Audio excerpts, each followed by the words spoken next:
Mbas një kohë gjatë single, ti vendose të rikrijoje familje. Pse prite kaq gjatë? Pse prita gjatë? Thash, rasti parë isha shumë i ri, edhe base duhet piqesha më shumë, si isha i pjekur sa duhet.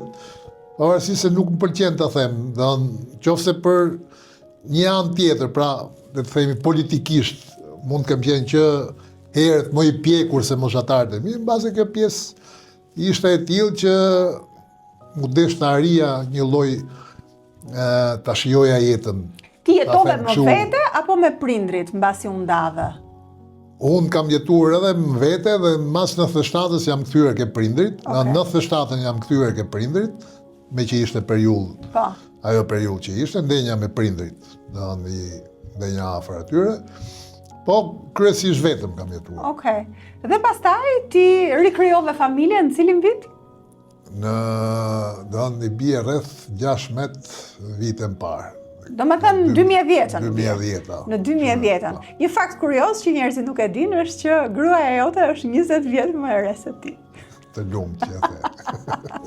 Dhe kjo më duket shumë interesant, sepse ti ke zgjedhur një krejt normale. Tani, për mua, unë im shoq është vetëm 2 vjet më e madh se sa unë, isha këtu me Lucianon para disa muajsh që realizuam një intervistë dhe më tha që gruaja është 10 vjet më e vogël dhe mua më duk shumë. Dhe ai tha është krejt normale. Ja, po thyrë rekordin të shi. Ndërkohë ti po më thua 20 vjet është krejt normale.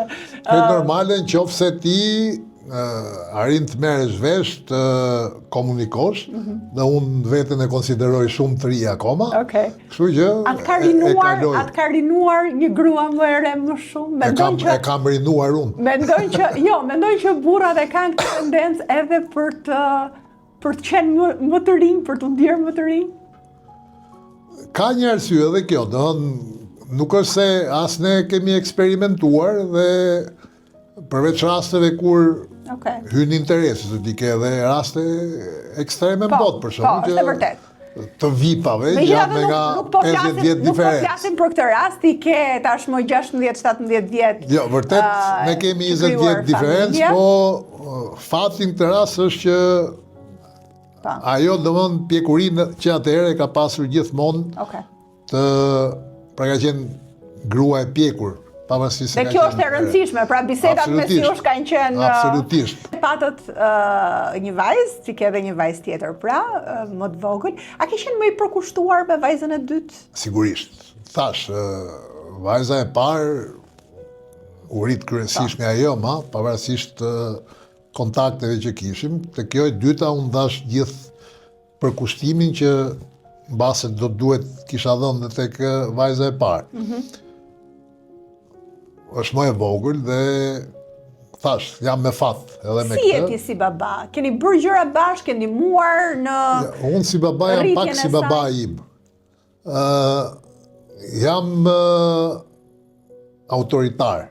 Vërtet? Po. Kisha përshtypjen se jo. Okej. Autoriteti nuk është gjithmonë të bërtasësh. Apo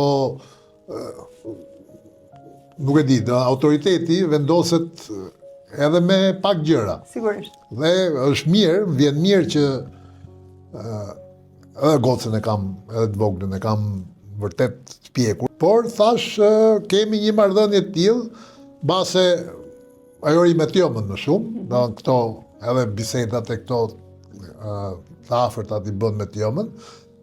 E ka bërë pak a shumë si shoqe tjomën, kështu që autoriteti im është i vlefshëm këtë rast. Bëni biseda bashk? Keni kohë me njëri tjetrin?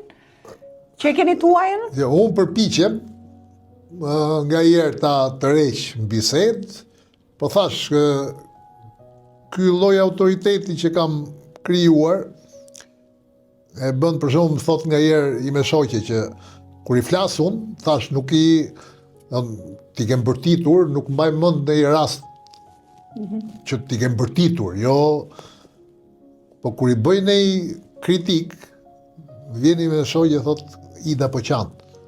Edhe për kaq. Se ka sedër, është me shumë sedër, thash, ka dhe këtë, dhe nuk doj që unë ta kritikoj, doj që t'jetë perfekte me mua. Dhe kjo është gjë e mirë për mua. e ka këtë marrëdhënie. Kjo ka penguar sigurisht një marrëdhënie më të afërt, po jam i bindur që po ta kishin më të afërt marrëdhënien, si e ka me Tjomën për shembull, dhe të them atë shprehjen do na kishte pirë lëngun edhe do ishte, kështu që unë mendoj që mbase më afër do duhet isha, kishim një aktivitet më shumë, ato që unë ndroja të bëja me çunin për shembull, po të kisha çun. Por pse nuk e tentuar edhe për kush tha që s'kam tentuar? Nuk e di, jo, po pyes. Ke tentuar? Kemi tentuar, edhe ka pasur një rast, po nuk shkoi si duhej. Okej. Megjithatë, 2 vajza jenë ndjerë i plotësuar, ti tashmë e bërë edhe gjysh, duhet ta themi këtë, edhe pse duke shumë i ri, edhe je i rrethuar nga të rinj në përgjithësi, kështu që prandaj të bëra atë pyetje për gruan, por i plotësuar edhe nga ana familjare. Tash kam qenë me fat për të paktën për 2 vajzat, mund të quhem nga baballarët me fat, që jo problemi që jo, s'kam pasur, por sikur doja t'i bëja vetë, domethënë, të më thonin për shkak nëse do kesh 2 vajza, si do duash t'i kesh, nuk do dija ta bëja një model më të mirë. Kur kam bërë biseda me politikanë të ndryshëm, politika sigurisht ka ato ulje ngritjet e veta dhe shpesh sjell edhe zhgënjime. Duket sikur familja pastaj e sjell atë kundër peshën e këtyre zhgënjimeve. Ka qenë e njëjta edhe për ty? Jo, unë jam tip që familja sigurisht ka pjesën e vet, po unë jam dhe kam pas gjithmonë shoqëni të gjerë. Okay. Që i ri, që i vogël, shok që i kam që në kopësht. Dakor. I kam akoma sot e kësaj dite dhe e kam pasur gjithmonë mbështetje edhe shoqërinë, thash familja ka pjesën e vet, sigurisht, po në përgjithësi gjërat i përballoj vet. Nuk jam tip që hapet shumë. Okay. Edhe kur zhgënjem apo kur kam ndaj pak kënaqësi, kam një mënyrë timen të shprehurit dhe e shpreh me mos reagim. Do thosh si mund të shprehet me mos reagim. Se e kam thënë më herë edhe në këto. Qofse unë e shoh që diçka nuk bëhet siç mendoj unë dhe me pa drejt bëhet e kundërt apo diçka, unë thjesht të riqem. Okay. Nuk insistoj që të dali ajo që unë mendoj që është e drejtë, dhe shpesh ka dalë në fakt siç kam thënë unë, megjithëse është bërë e kundërta, por në momentin që e shoh që nuk më dëgjojnë, nuk i bie tavolinës me grush që më dëgjoni, thjesht të riqem, lej që gjërat të vazhdojnë, të ndjekin linjën e tyre. Okay. Ose linjën që kam përcaktuar tjerët pa më dëgjuar mua.